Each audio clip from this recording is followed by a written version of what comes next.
আমাদের আজকের ভিডিওতে থাকছে শুক্তোর রেসিপি। একদমই অনুষ্ঠান বাড়ির মতো শুক্তো রান্না করতে হলে আমাদের ভিডিওটি অবশ্যই একবার দেখবেন। শুক্তো রান্না করার জন্য কাঁচা সবজিগুলোকে কেটে নেব।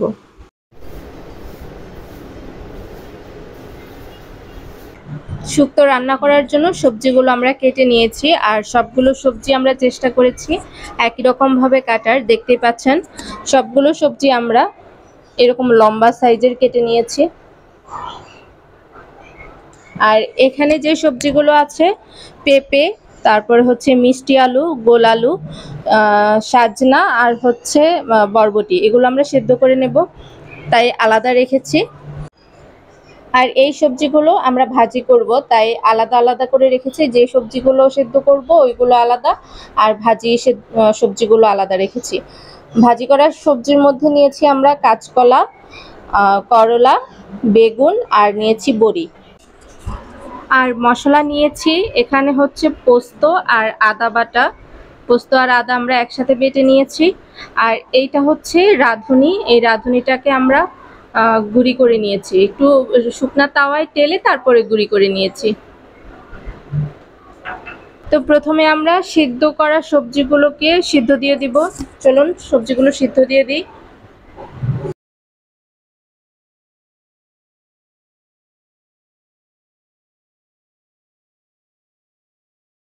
জল গরম হয়ে গেছে। প্রথমে আমরা আলু, পেঁপে আর মিষ্টি আলুটাকে সিদ্ধ দিয়ে দিচ্ছি।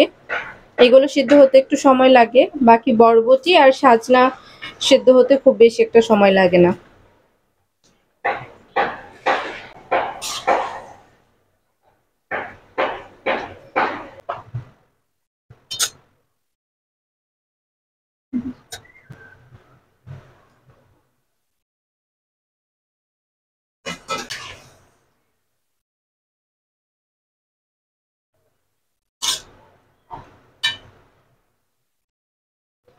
সবজিগুলো দেওয়ার ৩ মিনিট পর সাজনা আর বরবটি দিয়েছি। সাজনা আর বরবটিটাকে আমরা আরো ১ থেকে ১.৫ মিনিটের মতো সেদ্ধ করলেই হবে, এর থেকে বেশি সময় সেদ্ধ করার প্রয়োজন নেই।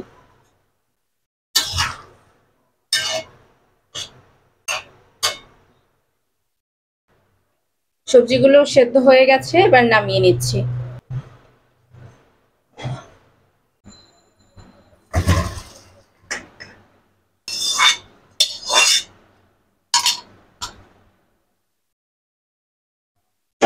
সবজি সেদ্ধ করার যেই জল, এই জলটা দেখতে পাচ্ছেন আমরা রেখে দিয়েছি। এই জলটা কিন্তু আমরা ফেলে দিব না, এই জল দিয়েই কিন্তু শুক্তো রান্নাটা হবে। এবার বাকি সবজিগুলোকে ভাজার জন্য আমরা কড়াইতে সরিষার তেল দিয়ে দিচ্ছি। তেল গরম হয়ে গেছে, প্রথমে আমরা বড়িগুলোকে ভেজে নেব।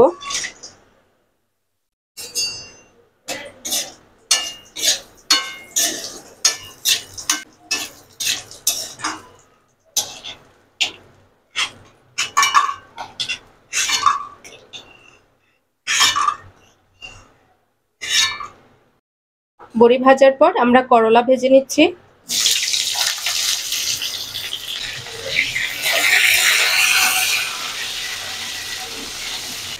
করলাগুলো ভাজার জন্য একটু লবণ দেওয়া হচ্ছে, খুবই সামান্য পরিমাণে একটু লবণ।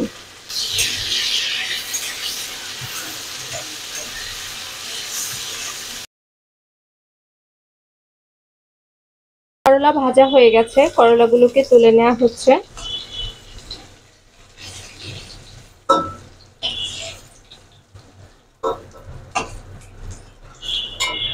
করলা ভাজার পর আমরা কাঁচকলাগুলোকে ভেজে নিচ্ছি। কাঁচকলা ভাজার জন্য একটু হলুদ দিয়ে দেওয়া হচ্ছে, যেহেতু কাঁচা কলাটা অনেক সময় রান্না করলে কালো হয়ে যায়, তাই কাটার পরে একটু হলুদ দিয়ে ধুয়ে নিলে আর ভাজার সময় একটু হলুদ দিলে কাঁচা কলা আর কালো হয়ে যায় না। কিছুটা লবণ দেওয়া হয়েছে কাঁচা কলা ভাজি করার জন্য।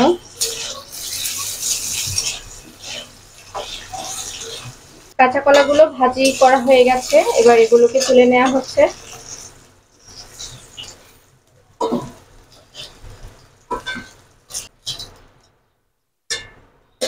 এবার সবশেষে আমরা বেগুন ভাজি করে নিচ্ছি।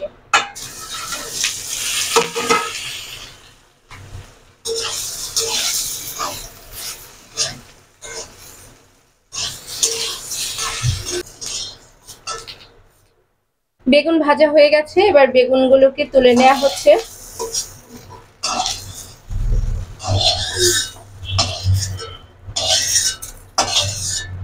এবার কড়াইতে আরো কিছুটা সরিষার তেল দিয়ে দেওয়া হচ্ছে। তেল গরম হয়ে গেছে, প্রথমে আমরা শুকনা মরিচ ফোড়নে দিয়ে দিচ্ছি। এবার দেওয়া হচ্ছে তেজপাতা আর দেওয়া হচ্ছে পাঁচফোড়ন।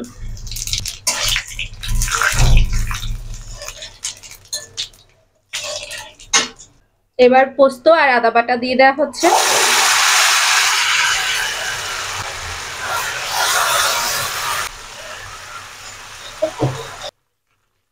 এর সাথে একটু জল দিয়ে দিচ্ছি যেন মশলাটা না পুড়ে যায়। পোস্তটাকে তেলের উপরে একটু কষিয়ে নিয়ে এবার সেদ্ধ করে রাখা সবজিগুলো আমরা দিয়ে দিচ্ছি।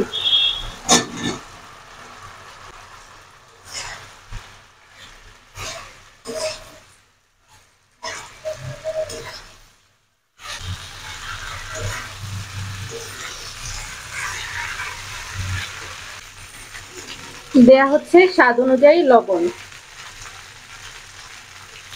দেয়া হচ্ছে চিনি। চিনিটা আপনারা আপনাদের পছন্দ মতো ব্যবহার করতে পারেন।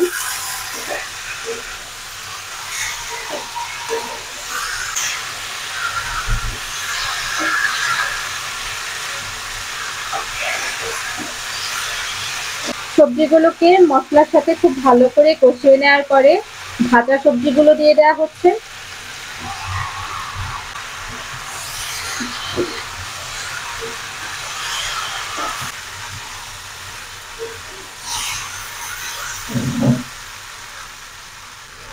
সব সবজিগুলো আমরা ভালো করে কষিয়ে নিয়েছি।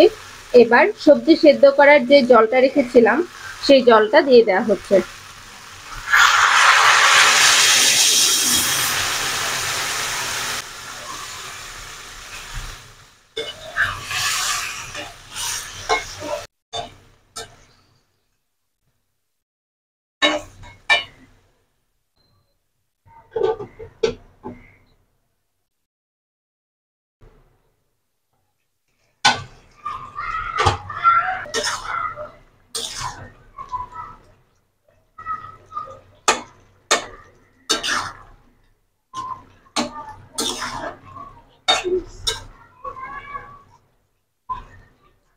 সবজিগুলো খুবই ভালোভাবে সেদ্ধ হয়ে গেছে। এবার ভেজে রাখা বড়িগুলোকে আমরা দিয়ে দিচ্ছি আর দেয়া হচ্ছে গুঁড়ো করে রাখা রাঁধুনির গুঁড়া দিয়ে দেওয়া হচ্ছে।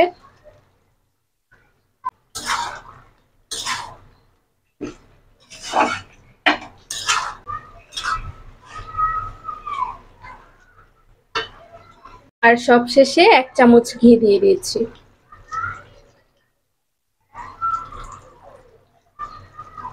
এবার আরো কিছুক্ষণ আমরা ঢেকে রাখছি। চুলাটি বন্ধ করে দিচ্ছি। এভাবে আমরা 1 থেকে 2 মিনিটের মতো রাখবো ঢাকনা দিয়ে, তারপর চুলা থেকে নামিয়ে নেব। আশা করছি আমাদের আজকের ভিডিওটি আপনাদের ভালো লেগেছে। যদি ভালো লেগে থাকে আমাদের ভিডিওটিতে অবশ্যই একটি লাইক করে দিবেন। আর আমাদের চ্যানেলটিকে যদি এখনো সাবস্ক্রাইব করে না থাকেন আমাদের চ্যানেলটিকে সাবস্ক্রাইব করে পাশে থাকা বেল আইকনটিতে ক্লিক করবেন যেন আমাদের সকল নতুন নতুন ভিডিও নোটিফিকেশন সবার প্রথমে আপনার কাছে পৌঁছে যায়। আজকের শুক্তোর কালারটা যতটা সুন্দর হয়েছে খেতে কিন্তু এর থেকে বেশি মজা হয়েছে। এই গরমে পোস্ত দিয়ে রান্না করা যে কোনো সবজিই কিন্তু আমাদের শরীর এবং পেট ঠান্ডা রাখে। তো গরমে বেশি বেশি সবজি খাবেন শরীর সুস্থ রাখার জন্য। আর অবশ্যই এভাবে একবার শুক্তো রান্না করে খেয়ে দেখবেন। আমাদের আজকের ভিডিওটি এখানেই শেষ করছি। দেখা হচ্ছে পরবর্তী ভিডিওতে। ততক্ষণ সবাই ভালো থাকবেন, সুস্থ থাকবেন। ধন্যবাদ।